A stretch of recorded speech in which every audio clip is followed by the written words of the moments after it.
15 years, our guest has launched, led, and exited an award winning marketing agency. Today, she's here to share insights on how to identify and eliminate blind spots within a business. Please welcome Leanna. Thanks for joining us. Thank you for having me. Very excited to talk to you Always, today. always a pleasure. Starting a business is a dream that many people have had, and it also becomes a nightmare, and people want to exit at some stage, and you've done both. What brought you into the business world to start with? Yeah, it was never an industry that I thought I would be in. I was working at a chiropractor's office doing some of his massage therapy, and he had a need for marketing. Told me he thought I would be great at it. Fast forward to 2 years, I had more than doubled his business. He called me in again and said, "You might want to try and do this for yourself." So he was gracious enough to kind of give me those wings. Told me I'd always have a safe place to land, and had zero idea what it meant to be a business owner. I do not come from a line of entrepreneurs in any way, shape, or form, and so Google and I were best of friends the first year, trying to navigate things and figure it out. And I just zero marketing budget. I had to do things organically and relationship driven, and that started it. I fell in love with it, and um, within 6 months, we went from zero to six figures. And within the first year, I think we were in four or five different countries that we had clients in. So amazing journey. Never would have thought that this is where I would have gone, but glad nonetheless. And marketing is one of those key areas of the business. You can be passionate about your business, you can be enthusiastic about your business, but if you don't know how to position your business, it Right. creates a lot of disappointment. Yeah. And mentioning there that you didn't have a budget, most people never start with a budget. It's on a Right. shoestring, it's on the smell of an oily rag. And I think Right. they do the rounds of the networking events. You go to the breakfasts, you go to the lunch, and then after a while you realize it's just fatiguing and exhausting, and you're speaking to the same people, and you're a Yeah. great referral partner, and they are not good referral partners. And then you realize I've got to magnify myself. I've got to be able to duplicate myself. I've got to be in many places at once. Yes. a But hundred percent. traditional events don't give you that. So you've got to be able to market to a broader audience because your customers aren't always at those events. Yes. Yes. Unless you've got a very specific, very hyper local business, Mm. 99% of the time you need to speak to a larger audience. And, so many people are on their phones. I'm not sure what it is statistically in your country, but in our country, we've heard that like 97% of Americans would fall under addiction when it comes to whether it's a phone or a tablet, some type of screen device, right? So we've got these in front of our face all the time. It's an easy way to kind of get in the door. Yeah. In Taiwan, for me with my business, everybody wants to learn to speak English. And then when Mm. it comes to my business, they say, "Do you speak Chinese?" I said, "No, but you speak English. I would prefer to do it in Chinese." Okay.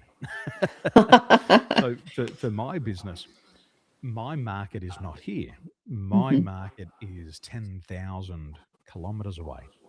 Yeah. And even if I want to have a business in a particular region, it doesn't mean that the customers necessarily want that service. So Yes. with marketing, we have to find a way. Well, if that person 10,000 kilometers away wants my service, how do I get there without being there? Yeah. Yeah. And that's a skill. And that's where you need marketers.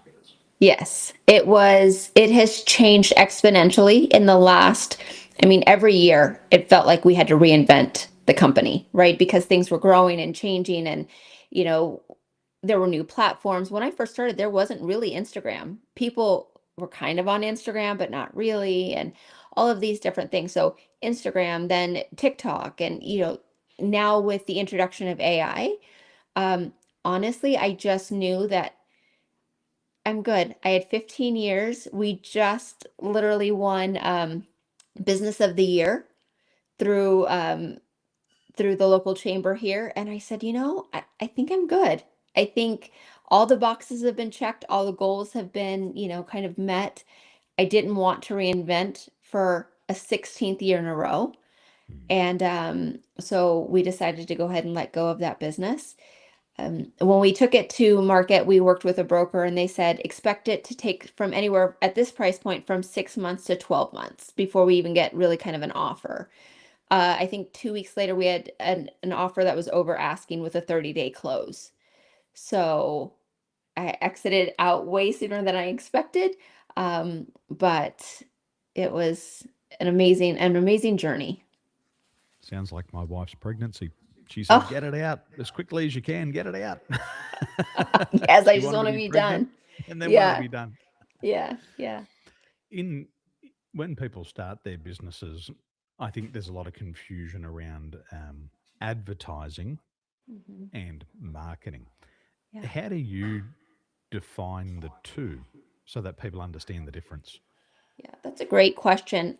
I think so much of your messaging, whether it's there are two very distinct things, but I think people get it wrong even before they choose which road to go down.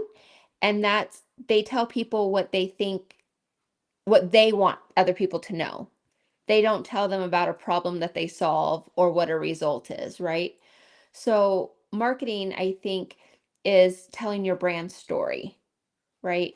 That is getting to know. I to me that's warming people up to the idea of who you are, who you serve, help people self-select. This person is definitely for me or this person is not for me.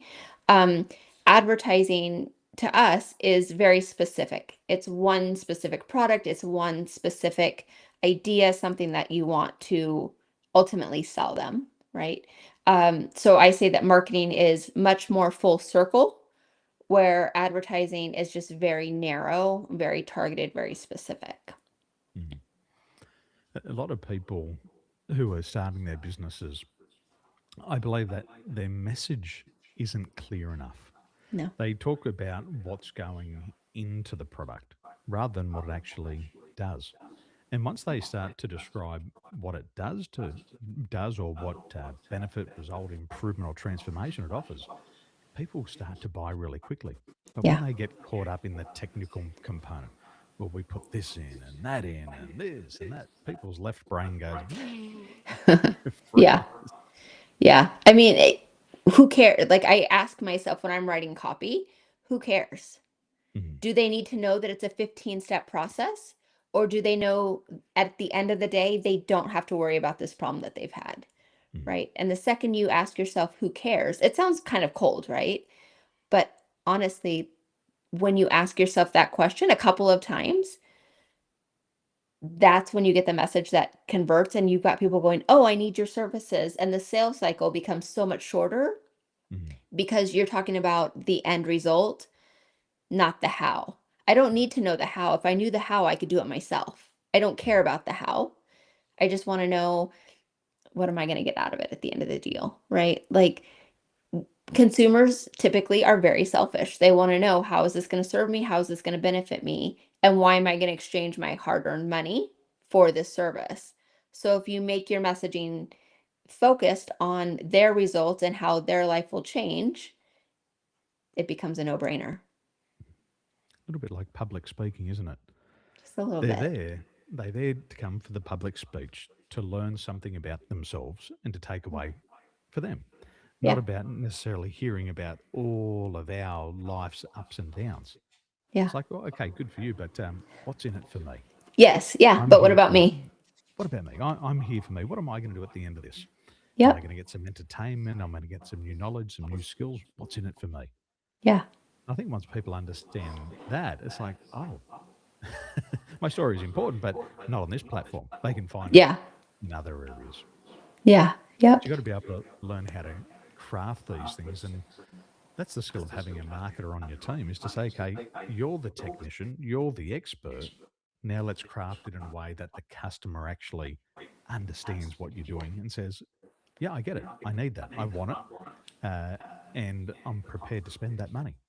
Yes. And I think a lot of times as business owners, we think that we're the best marketer.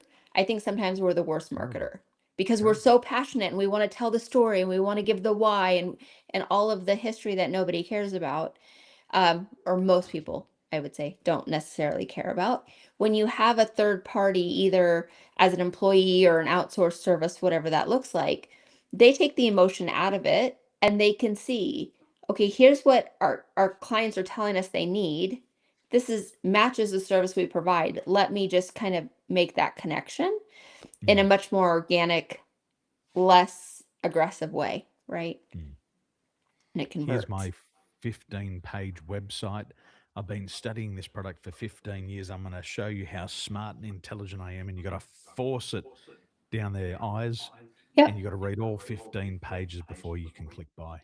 Yeah. And then the marketer comes along and says, put the buy now button up at the top. Yeah.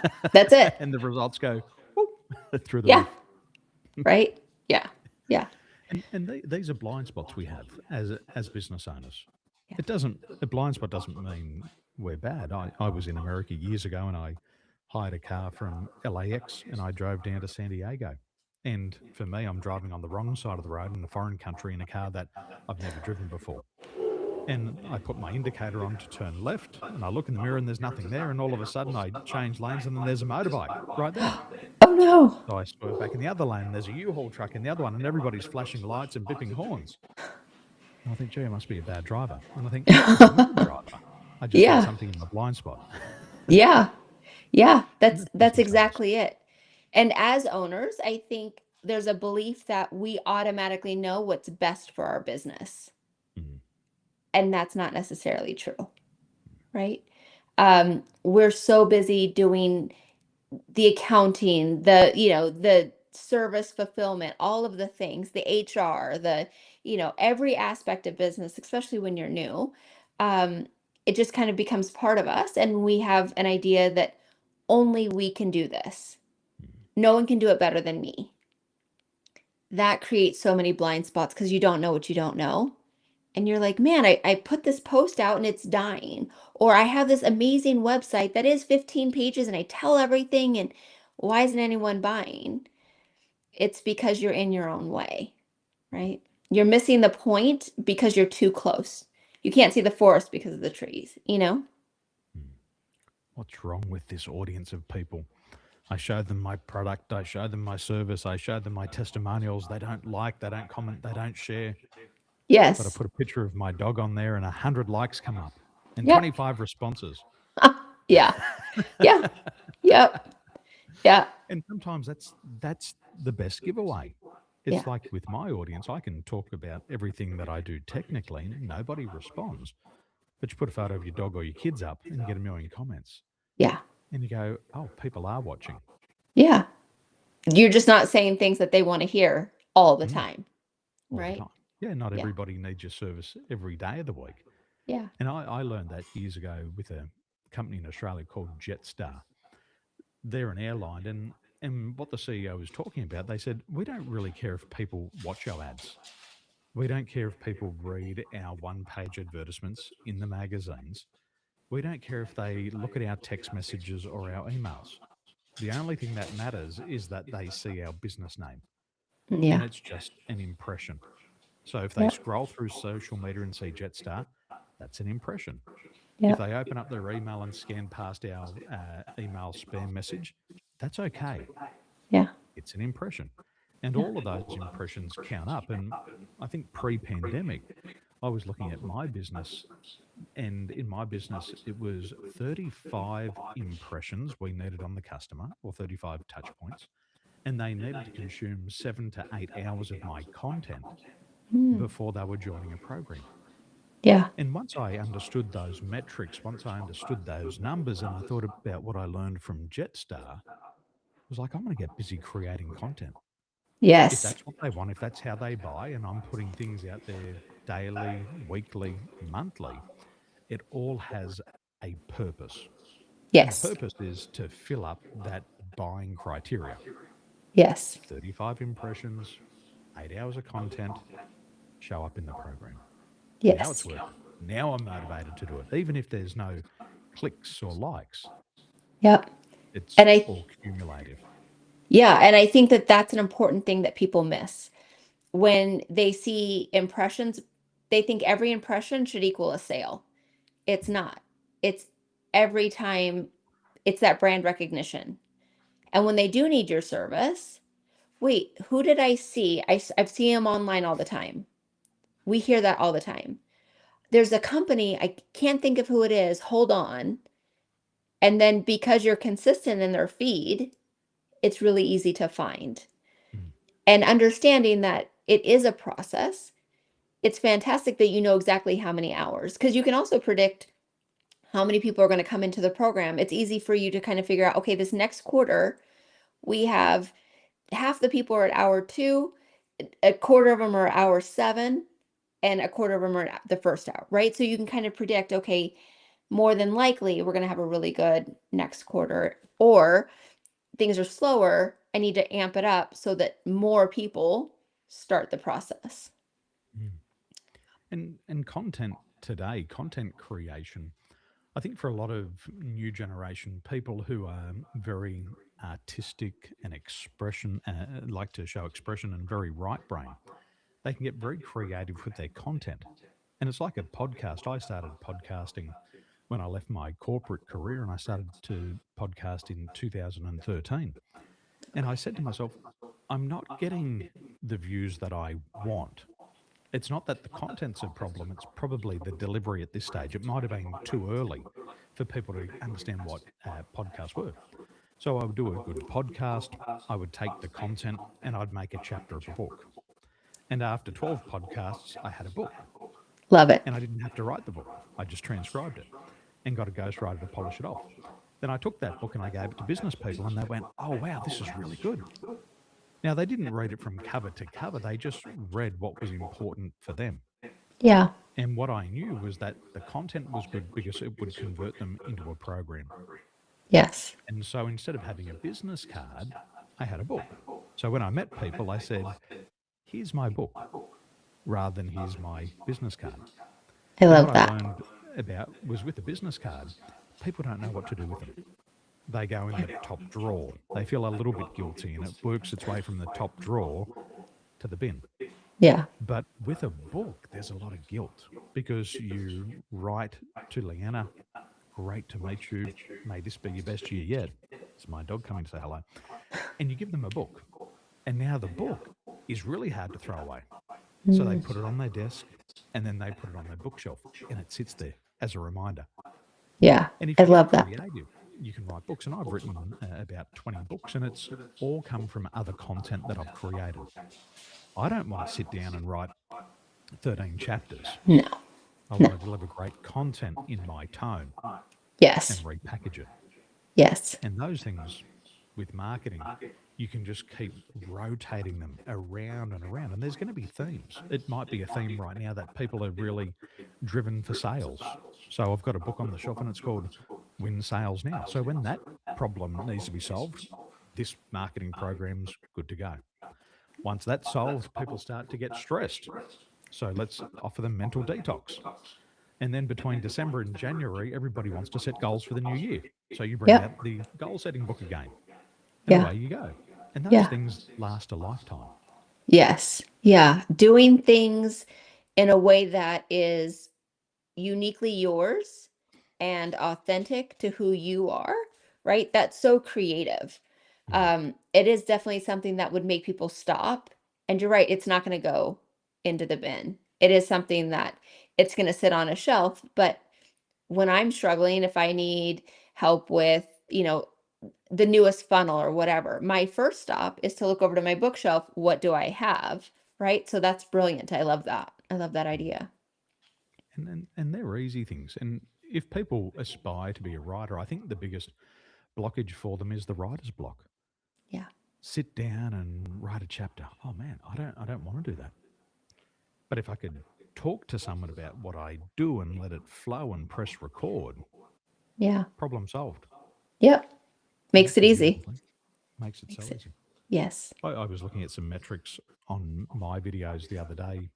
And what I find interesting today is I'll look at my YouTube page and I've got more than 2,000 videos that I've created.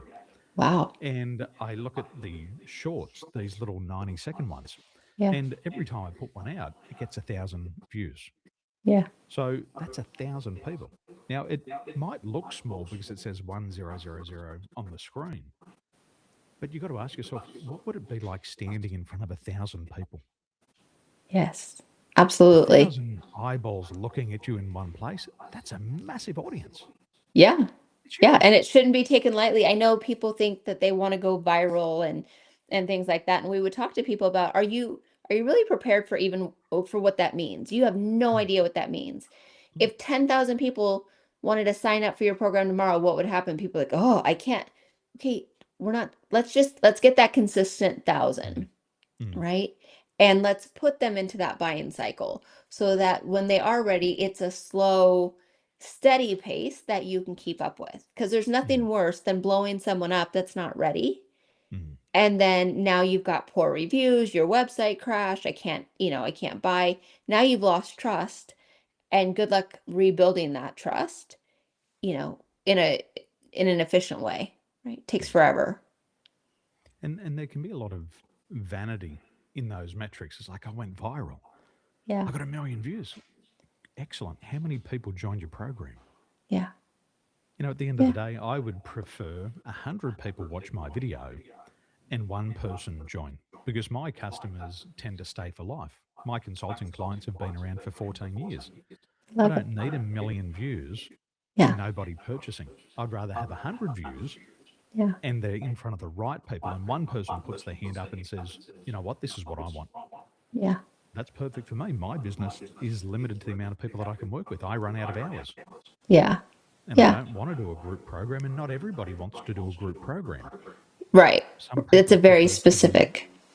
yeah, the consulting. Now, I, Yeah. I get a lot of value out of consulting, and I've run group programs in the past, but group programs come with their own headache. You put 60 people in a mastermind and they all ask a question a day, your Yep. time's gone. Yep. And that maybe that 2 hours that you set aside every fortnight to run the mastermind turns into a full-time job just managing it. Absolutely. Absolutely. Yep. And it's things people don't think about. You think that you want this until you get it, and then you're like, what Mm-hmm. have I created? What have I done? Mm-hmm. This isn't sustainable, or it's not allowing me to provide the quality that I want to provide for Mm-hmm. our audience and things like that. So, Mm-hmm. yeah, marketing's tricky and it looks different for everybody. It does. What are the blind spots that business owners need to watch out for, and how can they identify them? Yeah. If you keep hitting the same problem over and over, even if it's just slightly variated, um, more likely than not, you have a blind spot. And I will tell you, I would say a vast majority of the time, and I'm sure I'm going to get some hate for this, but I stand firm in it. It is the business owner and their ego that is creating the blind spot. They don't want to either, whether that's, I don't love accounting, so I'm not going to look at this, or I don't have time to look at this, or I'm not sure what I'm looking at. Um, Ignorance is bliss, I think, is one of the worst quotes that ever existed, right? Um, because as business owners, we keep experiencing the same problem, and we ask people, you know, what'd you do in this situation? What'd you do in that situation? Well, each individual business is different. So Mm. I think that's when we have to look kind of internally. Um, and then ask people, do you see something that I don't see? Here's the scenario. It used to be that it takes 8 hours of consuming my content for a conversion. We're now at 12 hours and we've still seen a drastic decline. Can I get some feedback from you? Is there something I'm missing? Most of the time, we don't ask for help from others. And a lot of times, people around us that are closest to us, that are trusted, right? People that are also business owners, people that are in the same fight that we're in, can see things and they can point something out. Well, I don't know if you noticed, but your content used to drop on Mondays. Now it's a little inconsistent, right? You know it's inconsistent. but that's because you're like, we can justify things to ourselves, right?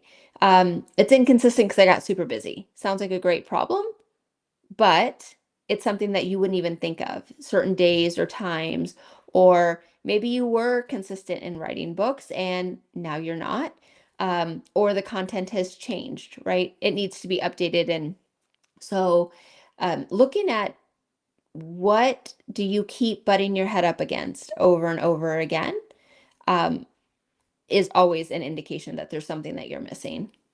Mm. The consistency piece on social media is fascinating. Yeah. Like if you watch the news, I'm 46 this year, and the nighttime news started at 6 p.m. Yep. every night for the past 46 years. Yeah. It's not a minute early, it's not a minute late, Right. and it's never been skipped. Right. And Right. we look at that and we think, well, why are they billion-dollar businesses? Well, Yeah. it's consistency. It's also predictable. And you might not believe the news, but consistency also builds trust. Okay, Yes. they've been there non-stop every single day. The Yep. logo's the same. Yeah. The introduction's the same. That presenter has been there for 5 or 10 years. Yeah. There's great picture quality, there's great sound quality, and they've really thought through what they want to say. Yeah. So automatically we tend to tune in. But Absolutely. on And you social media, know, you're always going to get the same thing. You know, they're mm, always going to tell you the weather. They're always going to tell you the traffic. They're always going to tell you the top stories. They're always going to tell you what the stock market, well, here, right? Um, but there's a consistency. mm, They never skip the weather. They never skip the top stories, right? So in that repetition, it can get boring. However, it creates trust. mm, You know that at 6 o'clock, if you turn on the news, you're going to get a certain type of product, right? We may not need it every day, but the second we need it, we know exactly where to go and we know when to go there. mm, So that's what we want all businesses to do. They're a billion-dollar business for a reason, mm. right? And you look at that, and then people say, well, I don't like social media. I'm going to have a social media holiday. I'm going to turn my Facebook account off for a while. And I think to myself, you haven't got it yet. Yeah. You got to look at the bigger picture. People Yeah. buy on their schedule, not on our schedule. Yep. And I say to my friends, I say, if you're going to start to market in your business, you've got to be consistent. Yep. McDonald's markets every single day. And Yeah. if you walk past and you don't walk into McDonald's, they don't get upset and go, I'm going to shut this fucking business down. Yeah. Yeah. The golden arches stay on. The Yeah. business opens, it's predictable. And when the customer's ready, they'll say, well, who's most familiar? Doesn't Yeah. mean the best. You know, there's a saying in marketing, best known beats best. Yes. And the person who's just consistent with their messaging, their ideas, it doesn't have to be the zeitgeist. As long as they're consistent, it builds trust. And people say, okay, I've heard this person for years. Yeah. I'm now ready to buy. There seems to be nobody else in the marketplace anymore. Yeah. Let's go here. Yeah. Yeah. And I think 99% of people would say that McDonald's does not have the best burger. They just, 100%. that being said, if you're somewhere and you're hungry and you've got four places that you've never heard of, they're all fast food, there's a tendency that, you know what, I'm just going to go to McDonald's. I already know what my order is. I'm in a hurry. I know I'm going to get the same product, right? It doesn't matter where you go. I can go to McDonald's in New York, LA, Chicago, Florida. I'm going to get the same meal every time. They have the same sauces, they have the same type, everything is the same. And in that continuity, it makes it easy to buy. The easier you can make things to buy for people, the, the faster that you grow and scale, right? Is how simple can you make it for me? I already know how much it's going to cost. I already know, not even that I'm going to enjoy it, but I know what to expect, right? It's And got to be point and shoot. yes, every time. I want it. That's it. Yep. McDonald's know these things, and there's something that they put in their burgers that stop children from arguing. My children will be in Right. the car, loud, noisy, fighting. We're hungry. Oh shit! I'll go to McDonald's, and they shut up. And it's like, okay, Well, that $15 was worth it for my peace of mind. Yes. Yep. I They've done drive something in, really well. I want this, and it doesn't matter if here in Taiwan, it doesn't matter if I understand the language or not. Quarter pounder is a quarter pounder. Big Yeah. Mac's a Big Mac, and Yep. away we go. We might not Yeah. have it every day, but we know where it is. And if we're When we want it. running when we want, and if we're running late, uh, and we've come back from the city and the kids want food, okay, we're going to do that because we don't want to cook and clean when we get home. Yeah. And Yep. it's not the best, and there No. is better. No. But do I want to park my car, or do I want to drive through? Yep. How Mhm. quick and easy can you make it for me, the consumer? Mm. Quality, people are so concerned about quality. Quality does need to be there. That's not a question. That said, it's not always the number one most important thing. Mm. Predictability and delivering a consistent product every time is what these billion and trillion dollar companies do each and Mm. every day. They don't care that it's boring, Mm. right? And if you think about it, it's not just one news station that does it this way. Every single news station does it this way. It's not just McDonald's that does it this way. It's McDonald's, it's Burger King, it's Subway, right? You know that the best of the best stay in their lane and they cruise. Yeah. And that's how you scale. You can't. You got to be able to have a model that you can teach other people, Yep. and it doesn't have to be a high IQ model. For a lot of people who do what they do, they're the best at what they do, and they're such a rare thing, and it's so hard to find another person who can do it. But you're always limited to you and your Yep. time. But if you want Yep. to build a business that's scalable, the average person standing on the side of the street should be able to walk into your business, be trained, and be able to deliver a Yeah. predictable product. My Yes. sister-in-law, she was a crew trainer at McDonald's, and you could see it. Any kid with pimples on their face could come in and get a job, Yep. take an order, and deliver. Yep. And that business, all those McDonald's businesses have stayed open and they never shut down. Yep. Yeah. They're there for as long as I've been alive, and they just keep growing. As the population grows, as more people drive by, their sales go up. But the Yep. same thing is true. Any kid with pimples at age 14 can come get a job, Yeah.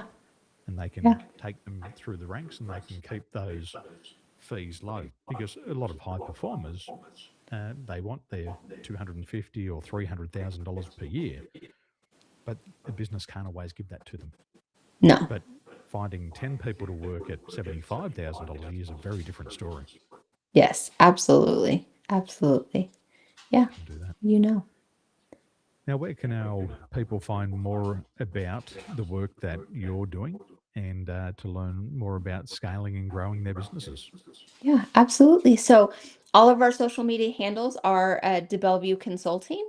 So at DeBellevue Consulting, whether that's Facebook, Instagram, Twitter, or excuse me, X. I'm old school. I'm always going to call it Still Twitter, I tweeting. think, right? LinkedIn, that's all. And then our website is www.debellevueconsulting.com. Leanna, thank you for your time. Thank you so much. Absolutely. Thank